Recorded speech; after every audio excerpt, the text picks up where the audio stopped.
I've come to talk to you about addiction, the power of addiction, but also addiction to power. As a medical doctor, I work in Vancouver, Canada, and I've worked with some very, very addicted people. People who use heroin, they inject cocaine, they drink alcohol, crystal meth, and every drug known to man. And these people suffer. If the success of a doctor is to be measured by how long his patients live, then I'm a failure, because my patients die very young, relatively speaking. They die of HIV, they die of hepatitis C, they die of infections of their heart valves, they die of infections of their brains, of their spine, of their hearts, of their bloodstream. They die of suicide, of overdose, of violence, of accidental deaths. And if you look at them, you call to mind the words of the great Egyptian novelist Naguib Mahfouz, who wrote, "Nothing records the effects of a sad life as graphically as the human body," because these people lose everything. They lose their health, they lose their beauty, they lose their teeth, they lose their wealth, they lose human relationship, and in the end, they often lose their lives. And yet nothing shakes them from their addiction. Nothing can force them to give up their addiction. The addictions are powerful, and the question is why? And as one of my patients said to me, "I'm not afraid of dying," he said, "I'm more afraid of living."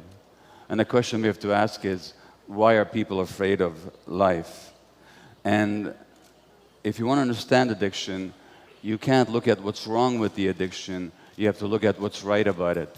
In other words, what is the person getting from the addiction? What are they getting that otherwise they don't have? And what addicts get are relief from pain. What they get is a sense of peace, a sense of control, a sense of calmness, very, very temporarily. And the question is, why are these qualities missing from their lives? What happened to them? Now, if you look at the drugs like heroin, like morphine, like codeine, if you look at cocaine, if you look at alcohol, these are all painkillers. One way or another, they all soothe pain. And that's what the real question in addiction is, not why the addiction, but why the pain. Now, I just finished reading the biography of Keith Richards, the guitarist for the Rolling Stones. And as you probably know, everybody's still surprised that Richards is still alive today, because he was a heavy-duty heroin addict for a long time. And in his biography, he writes that the addiction was all about looking for oblivion, looking for forgetting. He said, the contortions that we go through just not to be ourselves for a few hours. And I understand that very well myself, because I know that discomfort with myself. I know that discomfort being in my own skin. I know that desire to escape from my own mind. The great British psychiatrist R.D. Lang said that there are three things that people are afraid of. They're afraid of death, of other people, and their own minds. And for a long time in my life, I wanted to distract myself from my own mind, because I was afraid to be alone with it. And how would I distract myself? Well, I've never used drugs, but I've distracted myself through work and throwing myself into activity. And I've distracted myself through shopping. In my case, for classical compact music, classical compact discs. But I've been a real addict that way. One week I spent $8,000 on the classical compact discs, not because I wanted to, but because I couldn't help going back to the store. And as a medical doctor, I used to deliver a lot of babies. And once I left a woman in labor in hospital to get a classical piece of music. And I still could have made it back to the store, to the hospital on time. But once you're in the store, you can't leave, because there are these evil classical music dealers in the aisles, you know, who, "Hey, buddy, have you listened to the latest Mozart symphony cycle? You haven't? Well," so I missed the delivery of that baby. And I'd come home and I'd lie to my wife about it, like any addict. I would lie about it. And I would ignore my own children because of my obsession with work and with music. So I know what that escape from the self is like. And my definition of addiction is any behavior that gives you temporary relief, temporary pleasure, but in the long term causes harm, has some negative consequences, and you can't give it up despite those negative consequences. And from that perspective, you can understand that there's many addictions. Yes, there's the addiction to drugs, but there's also the addiction to consumerism. There's the addiction to sex, to the internet, to shopping, to food. The Buddhists have this idea of the hungry ghosts.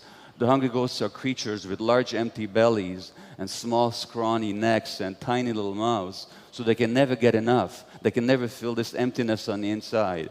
And we all hungry ghosts in this society. We all have this emptiness. And so many of us are trying to fill that emptiness from the outside. And the addiction is all about trying to fill that emptiness from the outside.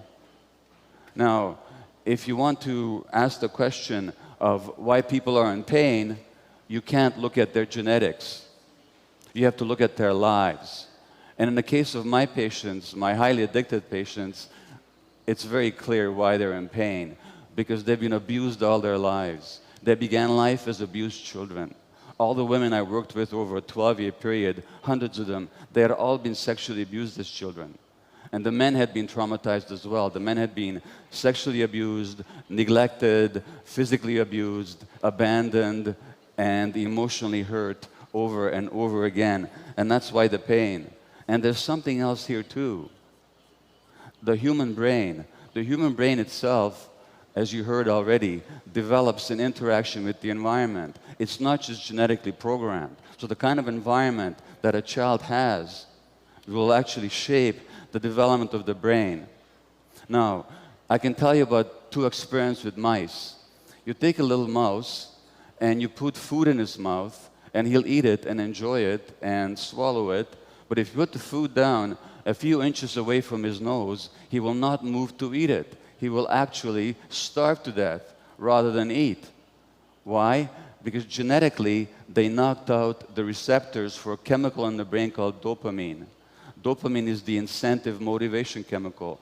Dopamine flows whenever we're motivated, excited, vital, vibrant, curious about something, when we're seeking food or a sexual partner. Without the dopamine, we have no motivation.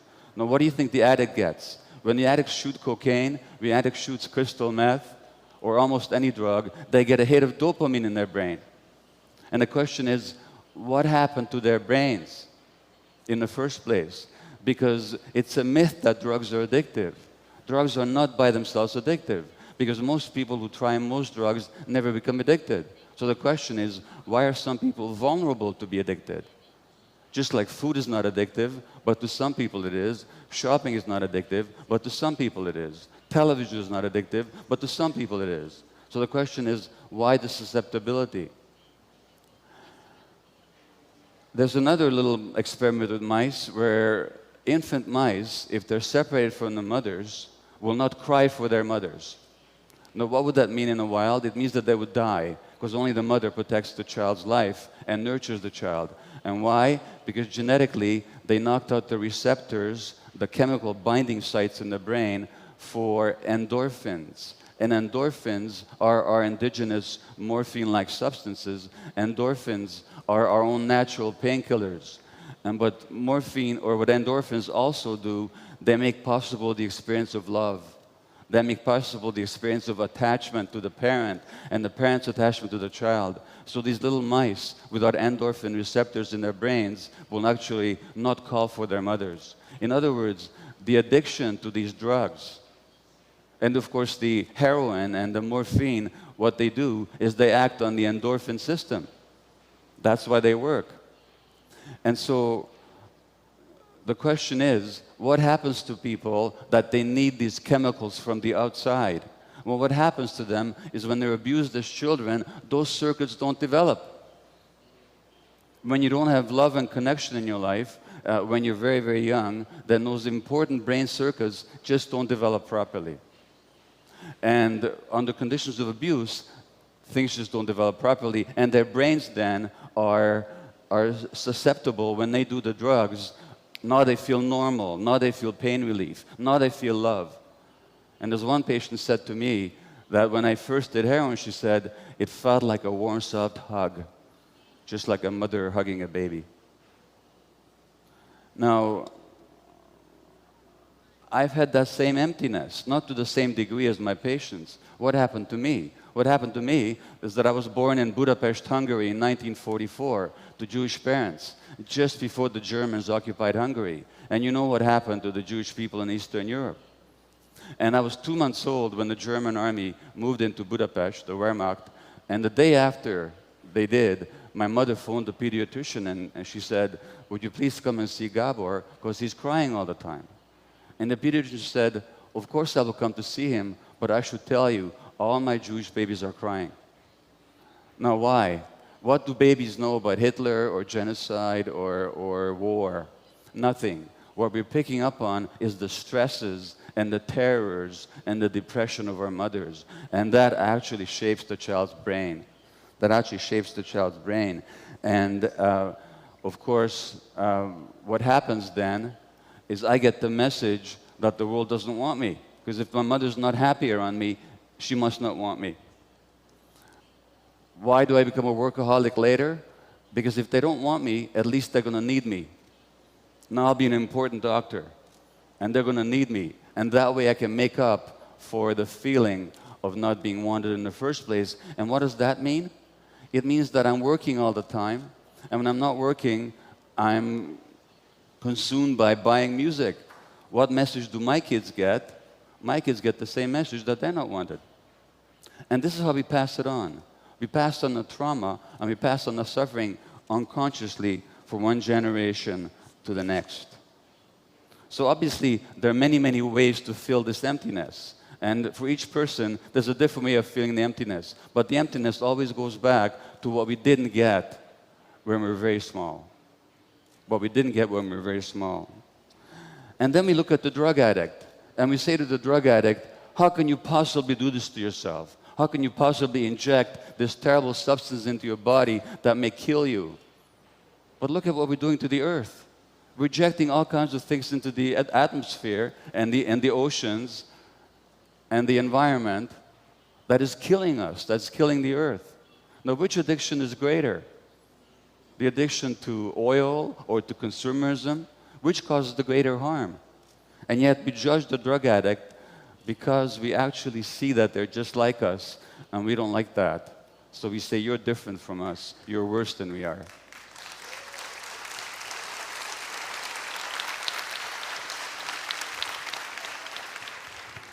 On the plane to Sao Paulo and Rio de Janeiro, I was reading the New York Times on June the 9th, and there was an article about Brazil. And the article was about a man called Nigio Gomes, a leader of the Guarani people in the Amazon, who was killed last November. And you probably heard about him. And he was killed because he was protecting his people from the big farmers and companies that are taking over the rainforest and destroying the rainforest, and they're destroying the habitat of the native Indian people here in Brazil. And I can tell you that coming from Canada, the same thing has happened over there. And many of my patients were actually First Nations Indian people, native Indian people in Canada. And they are heavily addicted. They make up a small percentage of the population, but they make up a large percentage of the people in jail, the people who are addicted, the people who are mentally ill, the people who commit suicide. Why? Because the lands were taken away from them, and because they were killed and abused for generations, generations, and generations. But the question I ask is, if we can understand the suffering of these native people and how that suffering makes them seek relief from pain in their addictions, what about the people who are perpetrating it? What are they